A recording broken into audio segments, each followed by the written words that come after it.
Hola, el presente video es sobre el seminario titulado Inhibidores de la coagulación, en donde mi grupo está conformado por Andreina Martínez, Oriana Lugo, Yulisa Lugo, Alejandra Marcano y mi persona Ismael Marcano. Expondremos sobre sus clasificaciones, características, mecanismos de acción, etiología y aspectos de laboratorio.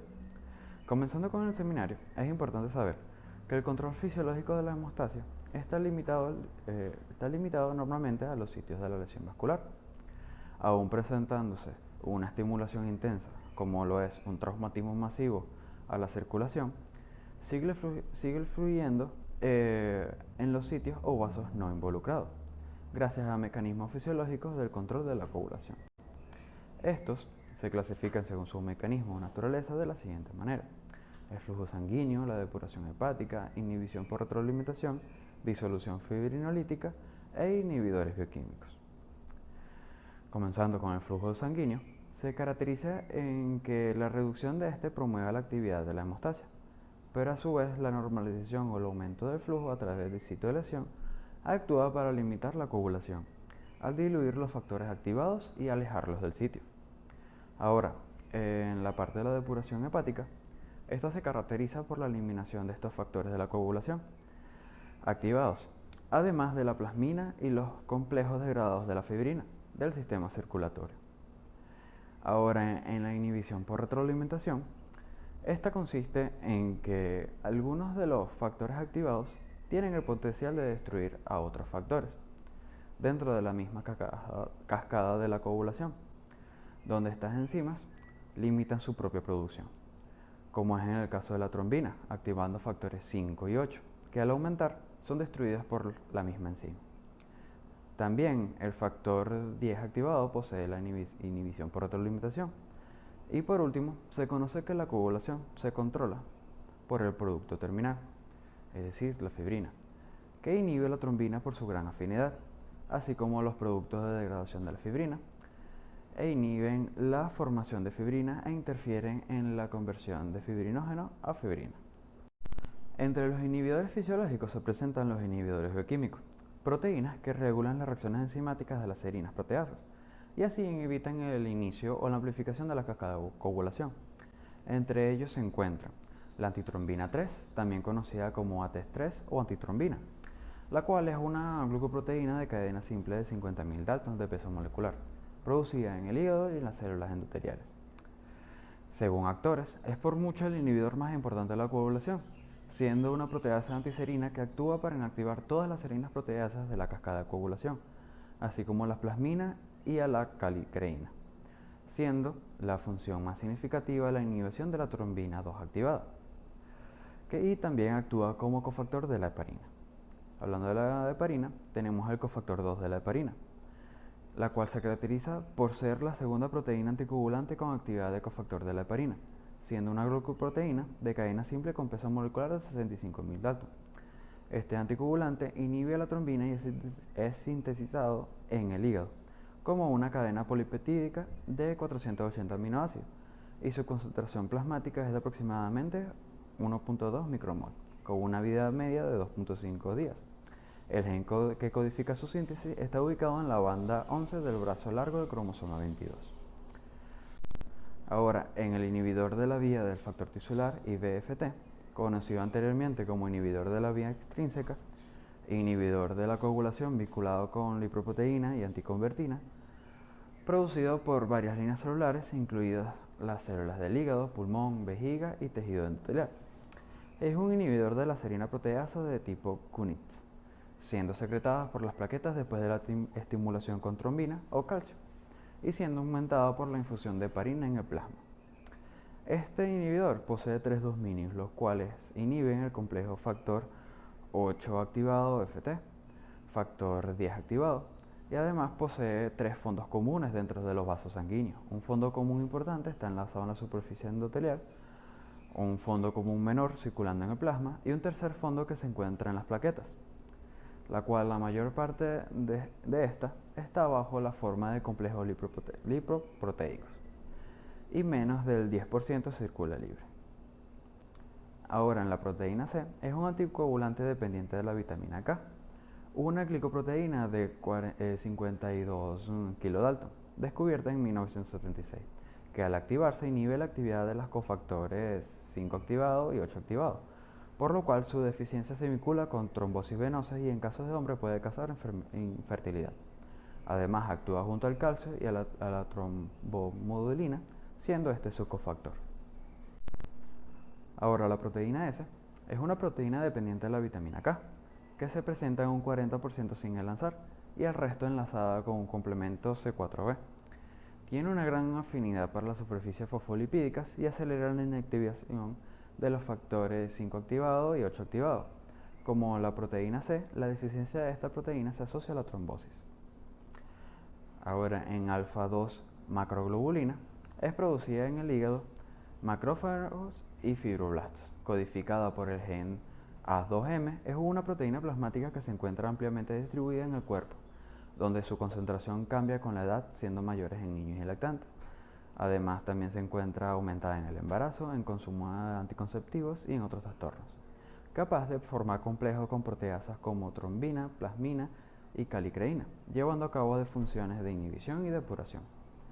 El alfa-1, antitripsina, glucoproteína perteneciente a la superfamilia de serinas, codificados en los humanos por el gen ceparina 1 en el brazo largo del cromosoma 14, conocido también como A1P1 o A1AP, constituida por 394 aminoácidos con funciones de inhibición de varias proteasas, incluyendo la tripsina, y además protege al tejido de enzimas de las células inflamatorias. Inactivador de C1. Es una neuroaminoglucoproteína reconocida como inhibidor de la actividad de la esterasa, DCA, de la cascada de complemento, siendo su función más importante inhibir los factores de contacto de la vía intrínseca. Mecanismos de acción de los inhibidores de la coagulación.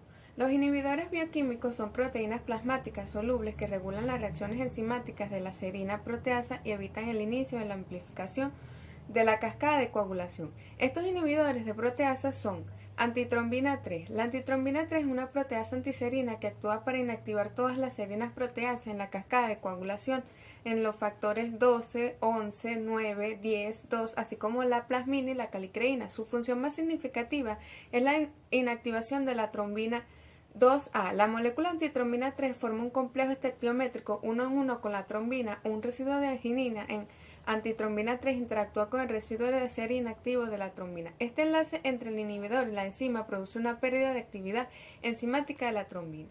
La heparina, un glucosaminoglicano que se encuentra endógenamente en las células cebadas y en muchos órganos, así como otras moléculas similares a la heparina, parecen interactuar con la antitrombina 3, un cofactor de la heparina, en la inhibición de la coagulación. La heparina se enlaza con la antitrombina y produce un cambio de conformación. Este cambio hace que el sitio de arginina reactivo de la antitrombina 3 sea más accesible al sitio de la serina de la trombina y aumente la tasa de formación de complejo trombina-antitrombina en 1000 veces. Cofactor 2 de la heparina. Este anticoagulante inhibe la trombina pero es inactivo con otras proteasas de la coagulación o fibrinolítica. Se ha sugerido que el cofactor 2 de la heparina puede funcionar como un inhibidor de la segunda línea de la trombina. En cuanto al inhibidor de la vía del factor tisular IBFT, posee 3 dominios inhibidores y aunque no es común, esto es consistentemente con múltiples especificaciones inhibidores. El primer dominio inhibe el complejo factor 5 activado FT y el segundo inhibe directamente el factor 10 activado. Se desconoce la función inhibidora del tercer dominio. El IBFT es un inhibidor potente del factor 10 activado del complejo factor 8-FT y un inhibidor modesto de la plasmina. El inhibidor inactivo del factor 10, enlazado al sitio activo de la serina del factor o cerca de este, es una estequiometría 1 en 1. Este enlace no depende del caso. En cuanto a la proteína C y la proteína S, al activarse la proteína C inhibe la actividad de los cofactores 5 y 8. La proteína C activa una serina proteasa por la trombina, como el caso de la activación de otras proteínas de la coagulación dependiente de vitamina C. La activación óptima de la proteína C requiere un cofactor y calcio. El cofactor, la trombomodulina, llamada así por su capacidad de cambiar o modular la especificidad de la trombina de un procoagulante a un anticoagulante. La trombomodulina tiene una gran afinidad por la trombina y forma un complejo 1 en 1. Cuando se enlaza la trombomodulina, la trombina no puede escindir a fibrinógenos, sino que se convierte en un iniciador potente de la anticoagulación al actuar para activar a la proteína C. La actividad inhibidora de la proteína C activada se aumenta por otra proteína dependiente de vitamina K, la proteína S, y esta, que tiene una gran afinidad con la superficie fosfolipídica, promueve un enlace de la proteína C a la superficie fosfolipídica de las plaquetas y en células endoteliales y acelera la activación de los factores 5 y 8. En cuanto a la alfa-2 macroglobulina, es capaz de formar complejos con proteasas, las cuales incluyen a la trombina, la plasmina y la calicreína. Su enlace a la trombina es lento y da lugar a una escisión proteolítica de alfa-2 macroglobulina, seguida por una disminución de la actividad de la trombina. La alfa-2 macroglobulina puede actuar principalmente como un mecanismo de depuración de las serinas proteasas más que como un inhibidor de la actividad enzimática, ya que los complejos trombina alfa-2 macroglobulina se depuran rápidamente del plasma.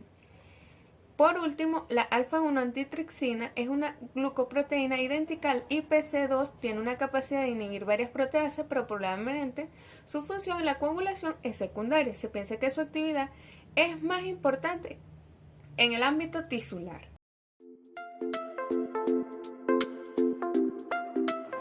Características. Entre las características de los inhibidores de factores únicos tenemos que son los observados con mayor frecuencia y son los dirigidos contra los factores 8 y 9, y en gran parte porque están vinculados a las hemofilias. Cerca del 5 al 20% de los pacientes padecen hemofilia A y del 2 al 3% padecen hemofilia B. Ellos desarrollan anticuerpos con factor deficiente. Los anticuerpos son de las clases IgG de las inmunoglobulinas en los pacientes con hemofilia A. La especificidad del anticuerpo está dirigido solo al antígeno coagulante 8. Se han encontrado inhibidores del factor 8 en otros casos, aparte de los que tienen hemofilia A. Algunos pacientes desarrollan inhibidores durante y después del embarazo. Además, en pacientes con enfermedades autoinmunitarias y linfoproliferativas o en mieloma múltiple. Ocasionalmente, los pacientes de edad avanzada, por otra parte sanos, desarrollan inhibidores del factor 8. La enfermedad clínica en estos pacientes es variable y el anticuerpo puede desaparecer espontáneamente. En las manifestaciones clínicas de los pacientes con inhibidores, semeja al de la hemofilia grave. La terapéutica de los pacientes con inhibidores no siempre es eficaz. Para quienes tienen inhibidor de factor 8, se pueden administrar cantidades grandes con este factor, con la esperanza de que superen el anticuerpo. También se pueden utilizar factor 8 bovino, pero hay peligro de una reacción anafiláctica a la proteína extraña. El tratamiento para los inhibidores con el factor 9 es un concentrado de este factor. Inhibidor de tipo lúpico, que es el anticoagulante lúpico. Es el segundo tipo de inhibidor con importancia clínica. Es el anticoagulante similar al lúpico, denominado así porque fue descubierto por primera vez en pacientes con lupus eritematoso sistémico. Cerca del 16% de los pacientes con esta enfermedad desarrollan el anticoagulante lúpico. Se ha vinculado subsecuentemente con una diversidad de otras enfermedades autoinmunitarias como neoplasia, administración de fármacos como clorpromazina, procamaína, así como en personas aparentemente normales. El inhibidor también se relaciona con infecciones virales. Además, esta enfermedad es difícil de identificar en el laboratorio y suele descubrirse por casualidad cuando se practican estudios regulares para la coagulación.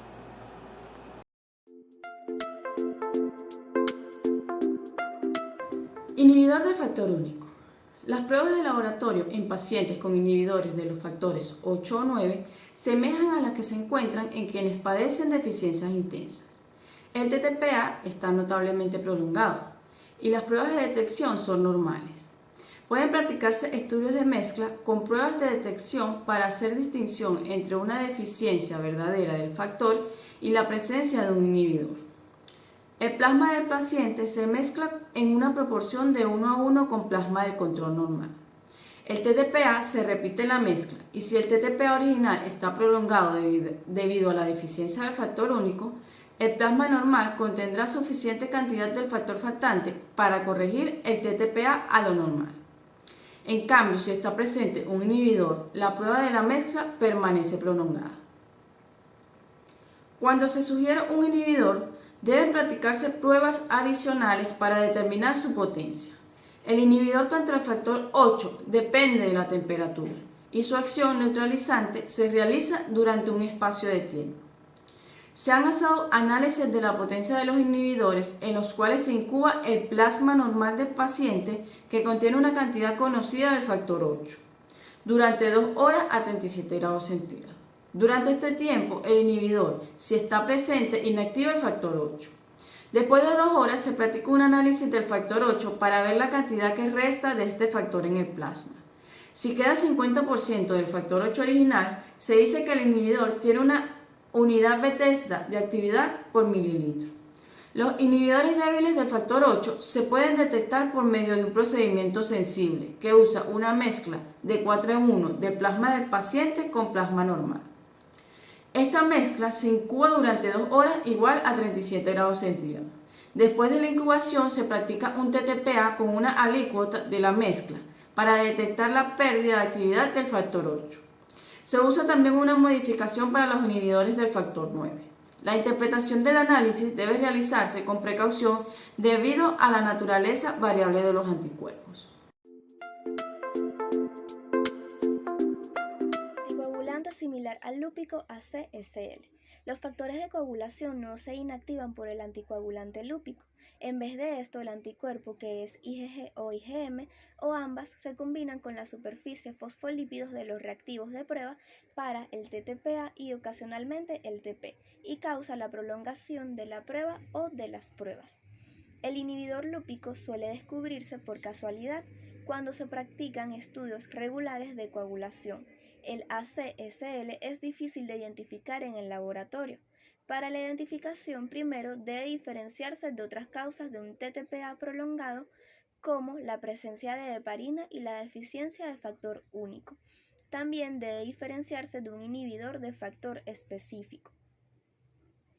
La muestra debe obtenerse cuidadosamente y centrifugarse a altas velocidades durante 10 a 15 minutos para eliminar toda huella de plaquetas, ya que éstas inactivan al ACSL. La contaminación con heparina debe descartarse primero, ya que es la causa más común de TTPA prolongado en los pacientes hospitalizados.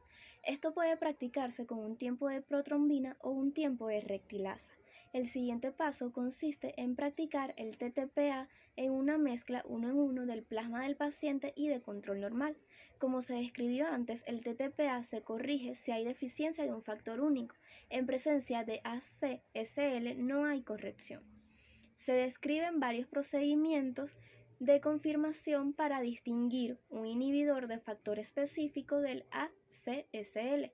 Esta distinción es importante debido a la posibilidad de que inhibidores específicos que causen hemorragia necesitan identificarse. Los sistemas de prueba se basan en disminuir la concentración del fosfolípido por medio de dilución para aumentar el ACSL e incrementar o cambiar la configuración del fosfolípido con el propósito de neutralizarlo. Las pruebas en las cuales está disminuido el fosfolípido son el tiempo de coagulación con kaolin o el tiempo de veneno de víbora de Russell diluido. Estas pruebas se usan para detectar la presencia de ACSL o para confirmarla. Se considera que el procedimiento de neutralización de las plaquetas es la prueba de confirmación más sensible. En esta prueba se agregan plaquetas lavadas, congeladas y descongeladas al plasma del paciente y corrigen el TTPA prolongado. Otra prueba en la cual está alterado el fosfolípido es el procedimiento de neutralización del fosfolípido hexagonal. Se ha visto que esta prueba es muy específica para ACSL. No hay prueba alguna que identifique por sí sola a todos los ACSL. Se recomienda una combinación de pruebas con repetición de estas en ocasiones diferentes. Gracias.